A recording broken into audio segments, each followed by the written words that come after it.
Көп қабатты баспаналардың сырт келбеті қала көркіне сай болуы шарт. Биыл ғимараттарды бояу жұмыстары жалғасын табуда. Арнайы мамандар альпинистік құрылғылар көмегімен барлық көп қабатты үйлерге сән келтіру жұмыстарын бастап кетті. Только на председателе и на жильцах вся забота о крыше, о подвале, но такие объемы, что покрасить еще вот как не доходили руки. Поэтому если в Акимате нашли возможность это сделать, то мы только приветствуем.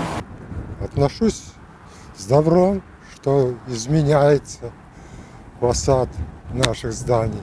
Красиво будет. Даже приятно смотреть, когда дома прибраты как положено. Побольше. Вот серые дома еще покрасили. Вот это было дело. Тұрғындардың сөзі жерге тасталмай, жолдың арғы жағындағы үйлер де боялмақ. Жаз күз мезгілдерінде ауа райы қол байлау болмаса, шамамен 30 баспана жаңа кейіпке енеді. Қазіргі уақытта мына ғимарат ақ түспен көмкерілуде. Ал Жамбыл көшесіндегі нөмірі 18-ші үй күрделі жөндеу жұмыстарынан өтіп жатыр. Мы заштукатурили швы, сделали демонтаж, где высыпается штукатурка старая, полностью все убрали, загрунтовали, заштукатурили.